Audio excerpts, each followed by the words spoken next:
बिस्मिल्लाहिर्रहमानिर्रहीम, अस्सलाम वालेकुम नाज़रीन, मैं हूं कंबर ज़ैदी। प्रोग्राम देख रहे हैं आप कैपिटल टुडे। नाज़रीन, मुल्क भर में कोरोना खतरनाक हद तक फैल रहा है। गुज़िश्ता 24 घंटों के दौरान तकरीबन 4,500 से ज़्यादा मुस्बत केसेस आए। 57 अफराद अपनी जान की बाजी खो बैठे। तीसरी लहर कितनी खतरनाक है, आज ये अपने प्रोग्राम में डिस्कस करेंगे। इस्लामाबाद में इस टाइम बेड्स अवेलेबल नहीं है ऑक्सीजन के हवाले से, और वेंटिलेटर्स की भी कमी पड़ गई है।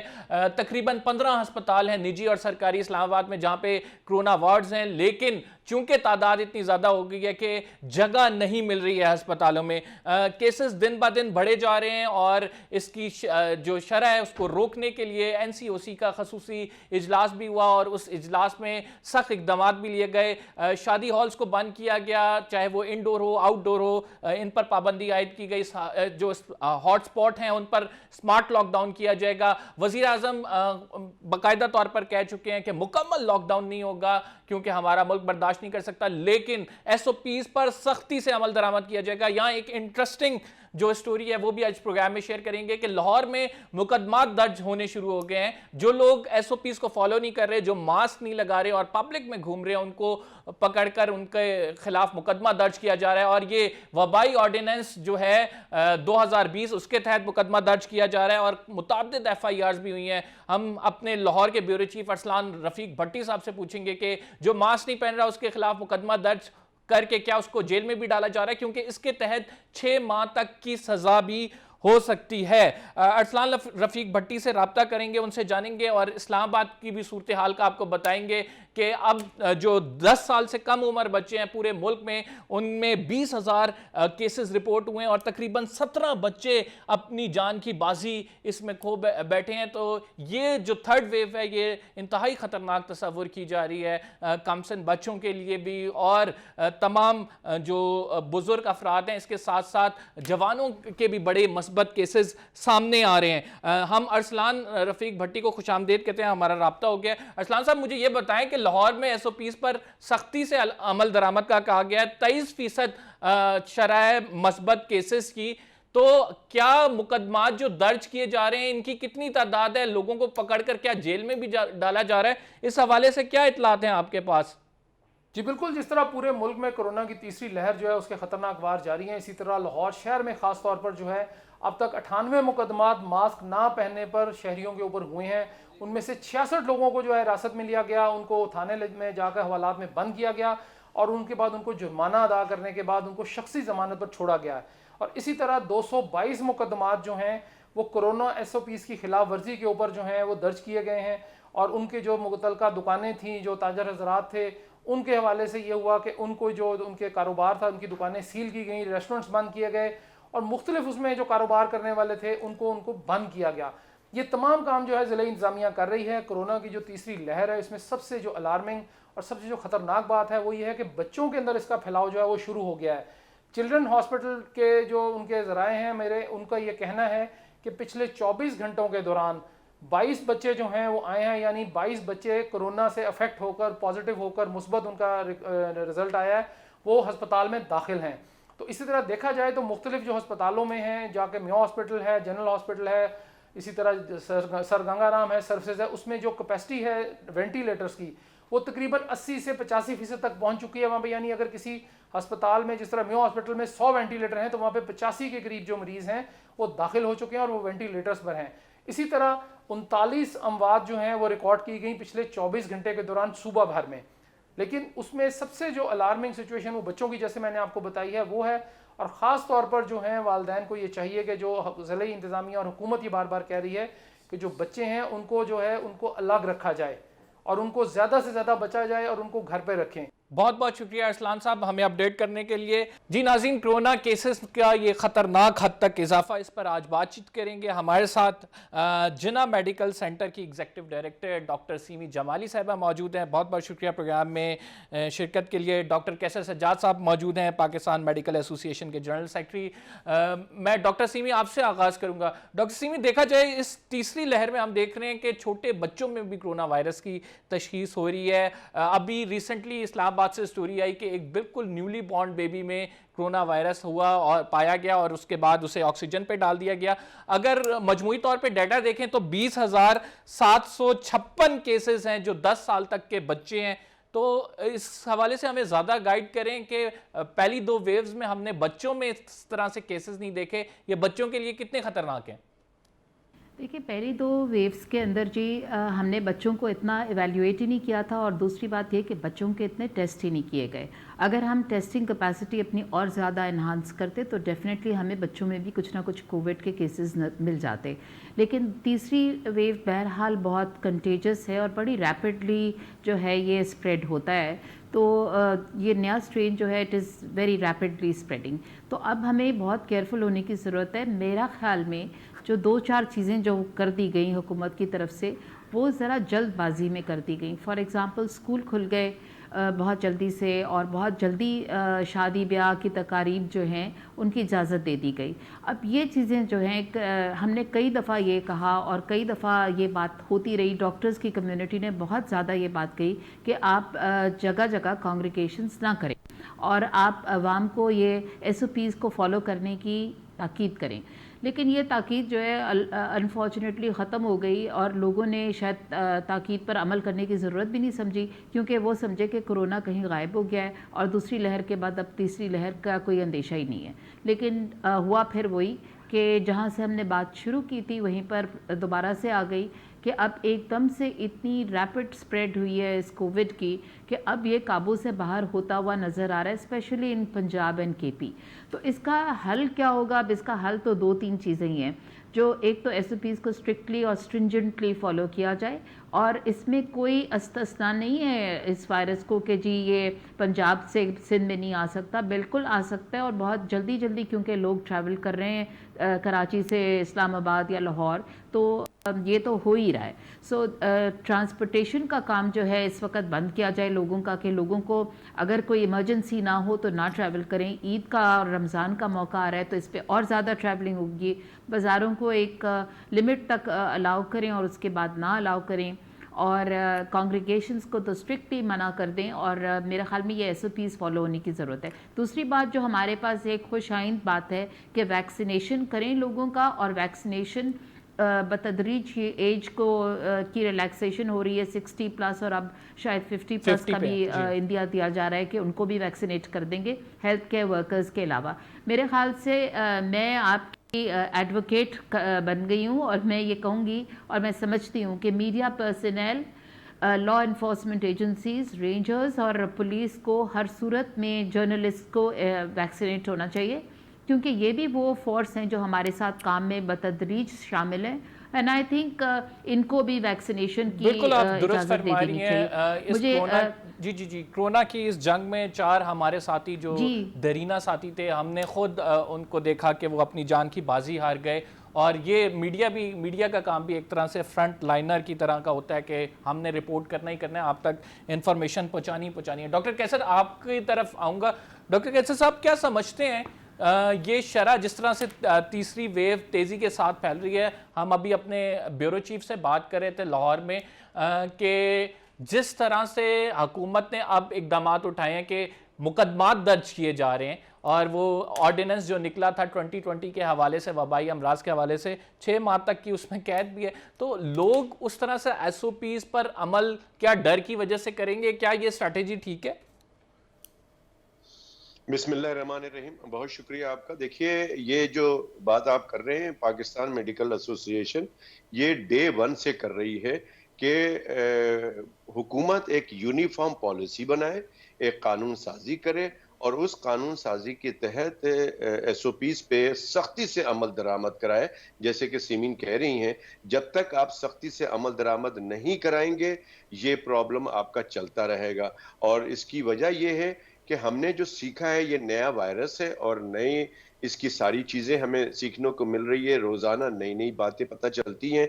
तो उस हवाले से हम अगर देखें तो आपको जो बाहर के ममालिक हैं लाइक न्यूजीलैंड, चाइना और दूसरे ममालिक, उन्होंने अपने लोगों को कैसे सेव किया? वो इस तरह से सेव किया कि उन्होंने सख्त कवानीन बनाए, लोगों को पनिशमेंट किया, लोगों पे बहुत हेवी फाइन किए। तो एक डिटरेंस रही, एक खौफ रहा लोगों में कि जी हमें ये होगा। तो हुकूमत को भी चाहिए पाकिस्तान से अगर कोरोना का खात्मा करना है, और अगर हुकूमत ने अपने आवाम की जान को बचाना है इस वबा से, तो उसके लिए जरूरी है कि ये सख्ती करनी पड़ेगी, वरना तो डे वन से हम देख रहे हैं और तमाम आप भी देख रहे हैं और आपके व्यूअर भी देख रहे हैं कि हमने कहीं पर भी, आज तक हमने कहीं पर भी ये नहीं देखा कि लोग जो है खुद से एसओपीज को फॉलो कर रहे हों। शादी ब्याह चले जाएं, मार्केट में आप चले जाएं, अभी भी पंजाब के जितने भी मार्केट्स में आप इस वक्त भी चले जाएं, इतनी खराब सूरत हाल है आजकल पंजाब की, खासकर लाहौर और पिंडी की। लेकिन इसके बावजूद लोग जो है मार्केटों में बगैर मास्क के, कोई सोशल डिस्टेंसिंग नहीं है, हाथ मिला रहे हैं, गले मिल रहे हैं। तो ये एक बहुत ही हम खतरनाक सिचुएशन की तरफ जा रहे हैं और हमें डर है कि ये जो है हमारा रमजान और ईद, अल्लाह ना करे हमें इन दिनों में मुश्किलात का सामना करना पड़े, जो मुझे नजर आ रहा है। डॉक्टर सिमी, आपकी तरफ आऊंगा। वजीर आजम बाकायदा तौर पर कह चुके हैं कि मुकम्मल तौर पर लॉकडाउन नहीं होगा, और मुकम्मल तौर पर अगर लॉकडाउन की तरफ नहीं जाते तो क्या हम अस्पताल हमारे भर चुके हैं। इस्लामाबाद की अगर मैं बात करूं तो इस्लामाबाद में इस टाइम वेंटिलेटर्स और ऑक्सीजन बेड्स अवेलेबल नहीं है। 15 अस्पताल हैं तकरीबन सरकारी और निजी बुला के, जहां पे कोरोना वार्ड बने। तो ये सिचुएशन और वर्स हो सकती है। किस तरह से काउंटर किया जाए इस सिचुएशन को अगर मुकम्मल लॉकडाउन की तरफ नहीं जाते हैं?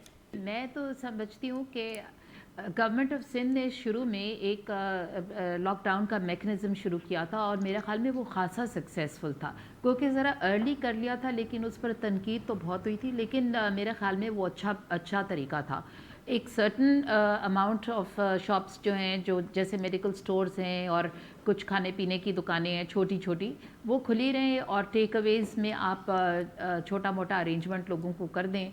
इस तरह की चीज़ें खुली और हॉस्पिटल्स खुले हों, आई थिंक वो ठीक है। लेकिन इससे ज़्यादा करने की ज़रूरत नहीं। देखें, हम ये सब कुछ दिहाड़ीदार लोगों के लिए बातें कर रहे हैं और इन सब लोगों के लिए बातें तो करते हैं, लेकिन अनफॉर्चुनेटली अगर इसकी जद में वो लोग सब आ जाएं जिनके लिए हम ये सब कुछ मेहनत कर रहे हैं और फिर उन कीमती जानों का ज़िया होगा, तो फिर कोई फ़ायदा नहीं है इस एक्सरसाइज का। दुनिया के बड़े मुल्कों ने चाहे जितना भी लोगों ने स्ट्रेस लिया हो, लेकिन अगर जान ही नहीं तो फिर फ़ायदा ही कुछ नहीं होगा ये सब मैकेनिज़म्स अडॉप्ट करने का।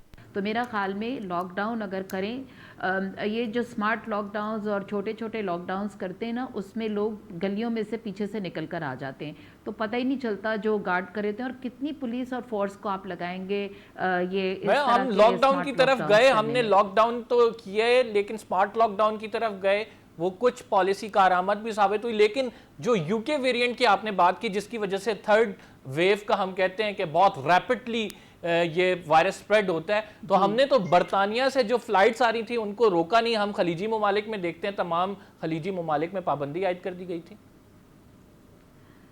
देखिए, बड़ी जल्दी ये होगा कि वैक्सीनेशन के बगैर लोग ट्रैवल ही नहीं कर सकेंगे। आप देख लें, खलीजी ममालिक में भी कुछ ना कुछ जगहों पे अब ऐसे कर दिया है उन्होंने कि वो वैक्सीनेशन के बगैर आपको ट्रैवल नहीं करने देंगे। PCR तो ज़रूर कराया करते थे उन्होंने, पहले ये पॉलिसी अडॉप्ट की कि जहाज़ में चढ़ने से पहले आप कोविड का टेस्ट कराएं और उतरने के बाद भी अगर आप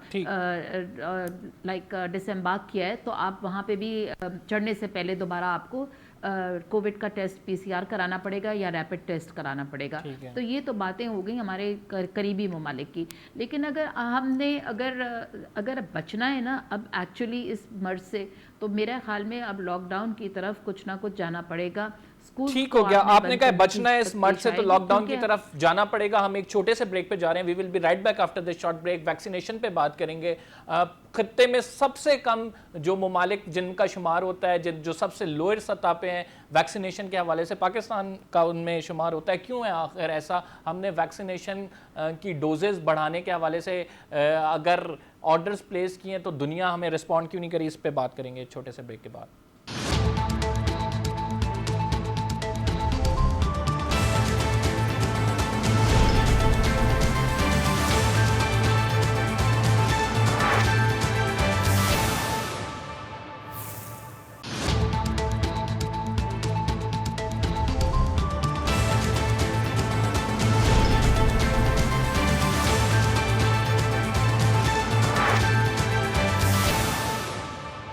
वेलकम बैक नाज़रीन, और वैक्सीनेशन के हवाले से बात करेंगे इस सेगमेंट में कि हम क्यों नहीं उन ममालिक की फहरिस्त में शामिल, अगर खित्ते की बात की जाए जहाँ पे तवातुर के साथ वैक्सीनेशन लगाई जा रही है। वज़ीर आज़म ने भी गुज़िश्ता रोज़ अपने खिताब में कहा कि दुनिया भर में वैक्सीनेशन जो है शॉर्ट हुई हुई है और लोग वैक्सीन जिन ममालिक ने हमसे वादे किए थे वो वादे पूरे नहीं हुए। तो डॉक्टर कैसर सज्जाद हमारे साथ मौजूद है। डॉक्टर कैसर साहब, वैक्सीनेशन के हवाले से पाकिस्तान इतना पीछे क्यों है? क्या आप ये समझते हैं कि आइंदा आने वाले दिनों में मजीद डोजेज मंगाई जाएंगी, क्योंकि वाहिद हल जो हम अभी देख रहे हैं वो वैक्सीनेशन ही है? हाँ जी, ये दो चीजें हैं और मैं समझता हूं कि इस पे जब तक आप काबू नहीं पाएंगे, आप आगे कोरोना को पाकिस्तान से खात्मा नहीं कर सकें। एक तो ये है कि आप वैक्सीन लगाने के बावजूद भी आपको एसओपीज को फॉलो करना पड़ेगा। तो नंबर 1 पे तो आपको एसओपीज को फॉलो करना पड़ेगा और हुकूमत को फॉलो कराना पड़ेगा। दूसरा, वैक्सीनेट करना पड़ेगा पूरी कौम को, जो एटलीस्ट हम बात करते हैं कि कम से कम 10 लाख से 15 लाख अफराद जो है वो वैक्सीनेट हो जाएंगे। जितनी जल्दी हो सकता है उसको उनको वैक्सीनेट किया जाए। लेकिन अनफॉर्चुनेटली पाकिस्तान में ये सुस्त रवि का ये चल रहा है, सुस्त रवि से चल रहा है और अब तक हम हेल्थ केयर वर्कर्स को वैक्सीनेट नहीं कर पाए हैं और जो 60 साल से ज्यादा उम्र के लोग हैं उनको वैक्सीनेट नहीं कर पाए हैं। आपके तवज्जुह से शायद डॉक्टर साहब, हम तो आप वैक्सीनेशन की बात करें, हम रशिया वाली वैक्सीन का रेट नहीं तय कर पाए टाइमली। जी, मैं एक बहुत इंपॉर्टेंट बात आपके से कर रहा हूं। मैंने फ्राइडे को इस पे प्रेस कॉन्फ्रेंस, हंगामी प्रेस कॉन्फ्रेंस भी की है। आपको, आपके व्यूवर्स को बताते चलें कि जिनको आप फ्रंट लाइन सोल्जर्स कहते हैं, जो डॉक्टर हजरात इस वक्त सरकारी अस्पतालों में, प्राइवेट में, जनरल प्रैक्टिशनर जो काम कर रहे हैं, 60 साल से कम उम्र के डॉक्टर्स हजरात, पैरामेडिकल हजरात की रजिस्ट्रेशन हुकूमत पाकिस्तान ने बंद कर दी है। अब ये डॉक्टर हजरात कोरोना वायरस से बगैर असले के लड़ रहे हैं और 190 डॉक्टर इस वक्त पाकिस्तान में इंतकाल कर चुके हैं किसी न किसी तरीके से कोरोना में मुब्तला होके। तो हुकूमत को मुझे नहीं समझ में आ रहा है कि वो किस तरह की वैक्सीन, जब आप डॉक्टर्स को या पैरामेडिकल स्टाफ को या हेल्थ केयर वर्कर्स को वैक्सीन नहीं लगा रहे हैं, तो फिर आप जिन्होंने काम करना है अस्पतालों में, तो फिर आप जो है क्या तवक्को करेंगे कि इस मुल्क के अंदर क्या? मुझे तो डर ये लग रहा है कि हम इसको, जिस तरह से हम पोलियो को ट्रीट कर रहे हैं, पोलियो का हम मैनेज कर रहे हैं, इसी तरह से हम कोरोना को मैनेज कर रहे हैं।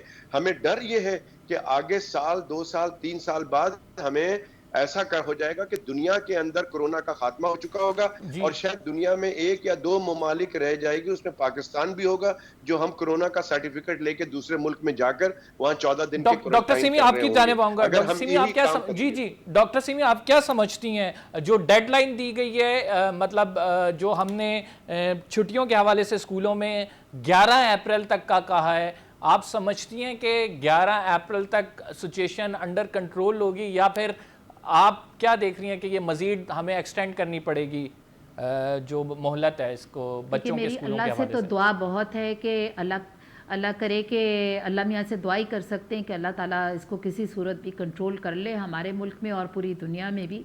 लेकिन मेरा नहीं ख्याल है कि 11 अप्रैल तक कुछ कंट्रोल हो सकता है। पहले भी हमने देखा था और हम ये भुगत चुके हैं 2 दफ़ा।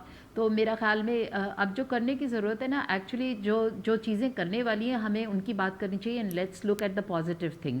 पॉजिटिव थिंग में हमें जो बात सोचने की कि हम वैक्सीनेट कैसे करें लोगों को। और मैंने कल फैसल सुल्तान साहब को सुना था ये कहते हुए कि उन्होंने कुछ ऑर्डर्स बुक कर दिए, अप्रैल के पहले हफ्ते या दूसरे हफ्ते तक पहुंच जाएंगी वो वैक्सीन भी। और मैं समझती हूँ कि हम लोग खाने के एक डिनर के ऊपर हम लोग 2000 रुपये, 2500 रुपये पर पर्सन लगा देते हैं। तो अगर 2 वैक्सीन के डोज 8000 रुपये में भी आ गए तो क्या बुराई है अगर वो लोग लगवा लें जो प्राइवेटली अफोर्ड कर सकते हो। तो इस तरह कुछ पॉपुलेशन तो ज़रूर कवर हो जाएगी।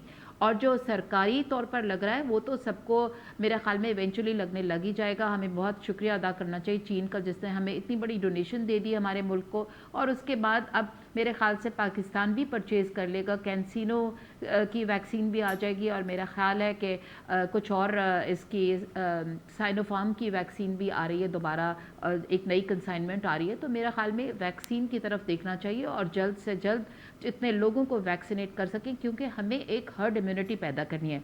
और herd immunity 75% of the population को जब तक हम वैक्सीनेट नहीं करेंगे तब तक अनफॉर्चुनेटली ये पैदा हो नहीं सकेगी। और मैं एग्री करती हूँ डॉक्टर कैसर सज्जाद से कि वो कह रहे थे कि बहुत सारी पॉपुलेशन हम शायद सेकंड या थर्ड लोएस्ट रैंकिंग कंट्रीज़ में आ गए हैं जहाँ पे वैक्सीनेशन इतनी सुस्त रफ्तारी का शिकार है। लेकिन फिर भी मैं समझती हूँ कि जितना हम कोशिश कर रहे हैं डॉक्टर्स और ये हुकूमत कोशिश कर रही है, I think we should continue with those efforts और इसको तेज़ी से करना चाहिए। डॉक्टर साहब एक आखिरी सवाल ले लीजिए, मैं ये पूछना चाह रहा हूँ, हमें ले लेनी चाहिए।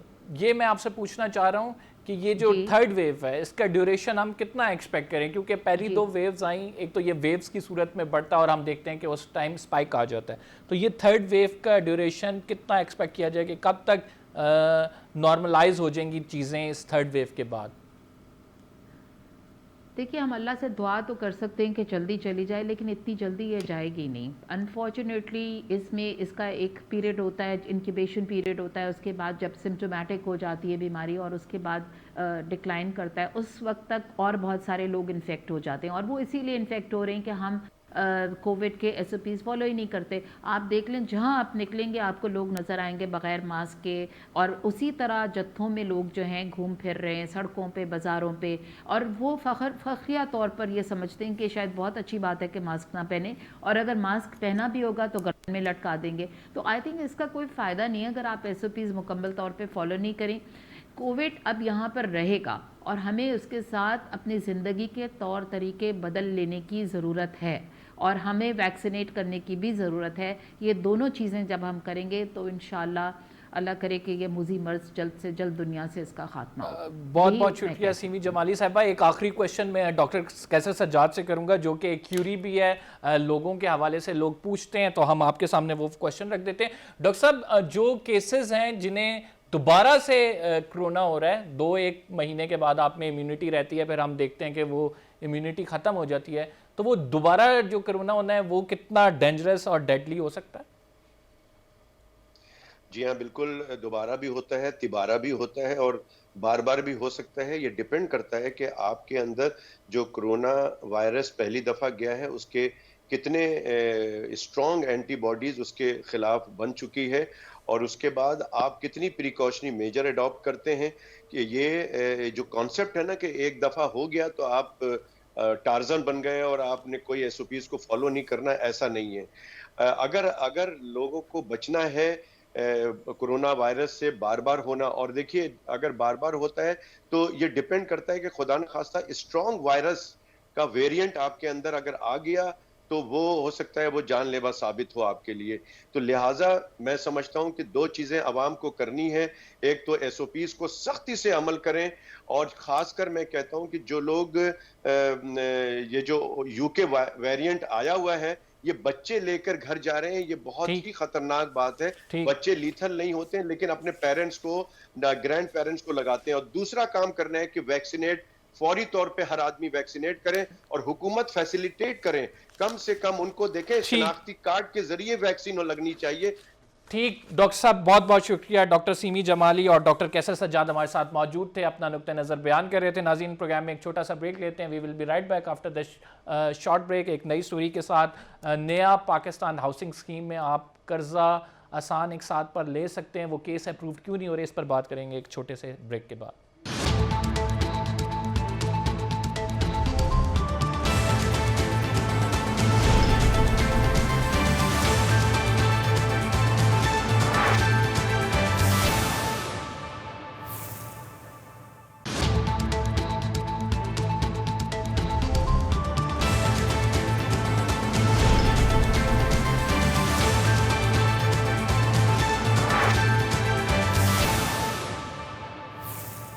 वेलकम बैक नाज़रीन, और बात करेंगे आप नया पाकिस्तान हाउसिंग स्कीम के हवाले से।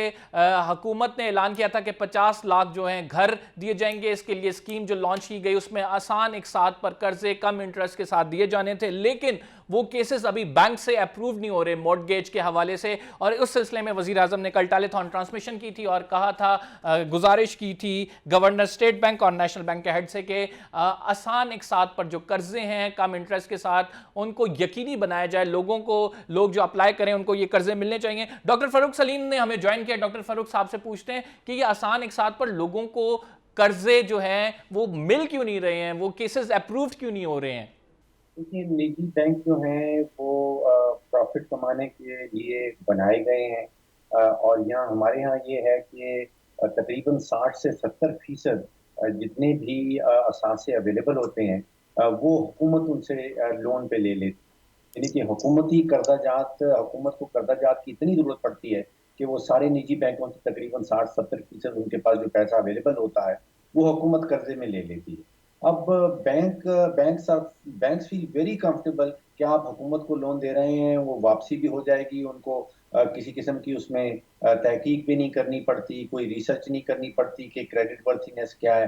तो एक तो बुनियादी नुक्ता ये है कि जिसको वो इकोनॉमिक्स में कहते हैं क्राउडिंग आउट, यानी कि आपने भगा दिया उन निजी कर्जा लेने वालों को, बिकॉज हुकूमत जो है वो बेशुमार कर्जा लेने चली है। हुकूमत ने एक अच्छा स्टेप जरूर उठाया है। उन्होंने स्टेट बैंक से और उसके अंडर जो बैंक्स आते हैं उनसे कहा है कि जो वो एलोकेट करते हैं अपनी कर्जाजात की अमाउंट टूवर्ड्स हाउसिंग फाइनेंस वो कुछ बढ़ा दें। लेकिन इवेंचुअली बॉटम लाइन वही होगी कि मार्केट बेस्ड जो है, अगर मार्केट में निजी बैंकों को प्रॉफिट मिल रहा होगा और बेहतर शराइत उनको लगेंगी कि हाउसिंग फाइनेंस में डालना है तो फिर वो हाउसिंग फाइनेंस में जाएंगे।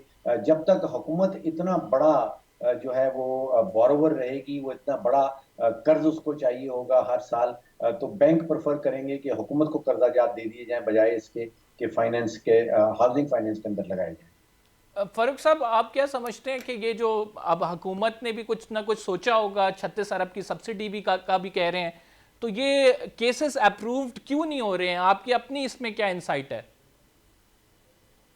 शुरू से 2 या 3 बड़े मेजर प्रॉब्लम जो हाउसिंग सेक्टर में आ रहे थे।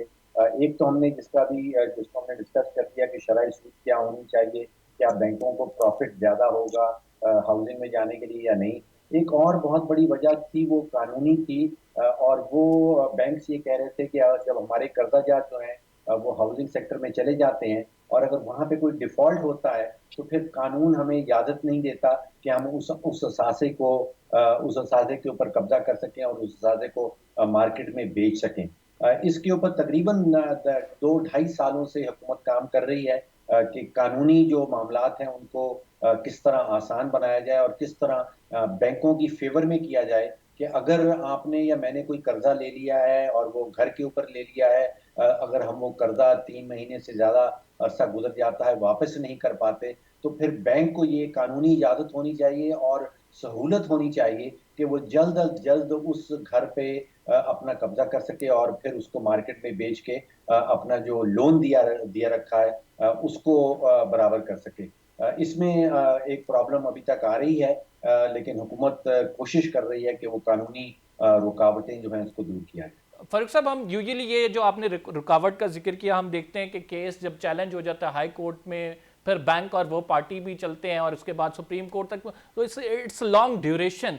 तो इस चीज़ को फिजिबल बनाने में क्या हुकूमत और बैंक एक कोई तरीकाकार सेट कर पाएंगे और क्या उस लॉ में इसकी गुंजाइश है? दुनिया में हाउसिंग फाइनेंस बहुत मेजर रोल प्ले करती है बैंकों की टोटल जो लैंडिंग होती है। हमारे यहाँ पाकिस्तान में बदकिस्मती से वो रवाज नहीं है। उसका एक तो बहुत बड़ा जो मैंने वजह आपको बताई कि हुकूमत खुद से जो है वो आ जाती है बैंकों से कर्जा लेने के लिए, तो बैंक प्रेफर करते हैं कि भाई किसी इंडिविजुअल को कर्जा देने से बेहतर है कि हुकूमत को दे दिया जाए और गारंटीड वापस आ जाएगा। कोशिश हो रही है, मॉडल्स दुनिया में अवेलेबल हैं कि अगर आप कर्जा वापस नहीं कर पा रहे तो बैंक्रप्सी लॉज जिसको कहते हैं या लिक्विडेशन लॉज जिसको कहते हैं उनको इंट्रोड्यूस करवाया जाए। कानून में जहाँ तक मैं समझ पाया हूँ उसकी जगह ज़रूर मौजूद है, लेकिन उसको फैसिलिटेट करना कि जल्द अज जल्द कैसे किया जाए कि आपको अदालतों के पास जाना ही ना पड़े। जहाँ अदालतों में चले गए तो फिर तो एक लंबा अरसा गुजर जाता कि अदालतों में जाए बगैर अगर किसी शख्स को बैंकरप्ट डिक्लेयर कर दिया जाए या उसकी प्रॉपर्टी को लिक्विडेशन प्रोसेस में ले जाया जाए। आई एम नॉट अवेयर कि हुकूमत कहाँ तक पहुंची है, लेकिन कोशिशें जो है वो पिछले 2-2.5 साल से जारी हैं। डॉक्टर साहब, ये भी मुझे बताइएगा कि जो 50 लाख घरों का हुकूमत ने टारगेट रखा है, तो ये रियलिस्टिक अप्रोच है? क्या ये टारगेट पूरा हो सकेगा अभी जितना अरसा हुकूमत का रह गया? देखिए, हुकूमत का तकरीबन आप समझिए कि 50, 55, 60% वक्त जो है वो तो पूरा हो गया है। आज अगर आप कोई मनसूबाबंदी करने चलते हैं, अगर आज आपने कोई आप प्लान बनाए कि मैंने घर बनाना है, पहली ईंट रखी जाए, उसको भी 2.5-3 साल गुजर जाएंगे। और ख़ास तौर पे अगर उसमें बैंक की फाइनेंसिंग इन्वॉल्व हो, फिर वो और भी लंबा मामला चला जाएगा। तो अब मामला यहाँ तक पहुँच गया है कि जहाँ पे आपका लेट्स से कि आधे से ज़्यादा हुकूमत का वक्त जो है वो गुजर गया है। कुछ उम्मीद लगा के रखना कि अगले 2.5 सालों में ऐसे कारनामे हो जाएंगे जो पिछले 2.5-3 सालों में नहीं हो सके, आई थिंक बड़ा मुश्किल काम हो। डॉक्टर साहब, एक आखिरी सवाल भी ले लीजिए। अगर स्टेट बैंक को ऑटोनमस के हवाले से कानून साजी होती है, उसमें मुख्तलिफ सियासतदानों खसूसन नून लीग की ये राय है कि आप जो है गवर्नर बैंक को ज़्यादा ऑटोनमी ना दे दें, ये ना वो ईस्ट इंडिया कंपनी बन जाए। इसमें सर आपकी टेक क्या है? क्या पाकिस्तान से ज़्यादा ताकतवर स्टेट बैंक होना चाहिए? देखिए, ये फैसला जो है ये जज्बात की रॉ में बह के नहीं करना।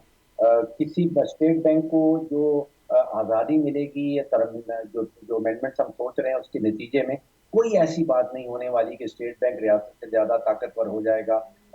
जो ये काम पिछले पिछले कुछ 6 सालों से 2015 से इसके ऊपर काम हो रहा है, और जो 95 सेंट्रल बैंक्स हैं अराउंड द वर्ल्ड, उनके जो बेहतरीन कवानीन हैं जिसको इंटरनेशनल बेस्ट प्रैक्टिसेस कहते हैं, वो एक्सट्रैक्ट करके अब इन तरमीम का इन अमेंडमेंट्स का हिस्सा जो है वो बनाया गया है। हम 70 साल से रो रहे हैं कि हमारे इदारे जो हैं वो आज़ाद और खुद मुख्तार नहीं है। अब इन अमेंडमेंट्स के नतीजे में स्टेट बैंक एक आज़ाद और खुद मुख्तार इदारा बनने चला है। 70 साल से हम ये रो रहे हैं कि हमारे सियासतदान जो हैं वो हमारे इदारों के अंदर मुदाखलत करते हैं। अब जो अमेंडमेंट सामने आएंगी उसके नतीजे में स्टेट बैंक एक ऐसा इदारा बन जाएगा कि जब सियासतदान जो हैं उसके अमूर के अंदर मुदाखलत नहीं कर पाएंगे। अब 70 साल से हम रो रहे हैं कि हमारे इदारों में इस्लाहात नहीं आ रहे। जो अमेंडमेंट्स हम पास करने चले हैं, जो अमेंडमेंट्स होने चली हैं, उसके नतीजे में स्टेट बैंक में बेशुमार इस्लाहात आएंगी। तो मेरी ओपिनियन ये है कि इन अमेंडमेंट्स के नतीजे में पाकिस्तान के और पाकिस्तान में रहने वाले जो 22 करोड़ शहरी हैं, उनके माशी मुफाद जो है वो उनमें ज़्यादा they'll become strengthened, उनमें ज़्यादा तक़वियत पहुँचे। ठीक, बहुत बहुत शुक्रिया डॉक्टर साहब। डॉक्टर साहब हमारे साथ मौजूद थे, अपना नुक्ता नज़र बयान कर रहे थे। स्टेट बैंक की ऑटोनॉमी के हवाले से पॉलिटिकल इंटरवेंशन नहीं होनी चाहिए वो बता रहे थे, और इस हवाले से 2015 से इस्लाहात का सिलसिला जारी है। नाज़रीन, प्रोग्राम का टाइम खत्म हो गया। कंबर ज़ैदी को इजाज़त दीजिए। इंशाल्लाह अगले प्रोग्राम में आपसे फिर मुलाकात होगी। फिलहाल के लिए इतना ही। अल्लाह हाफ़िज़।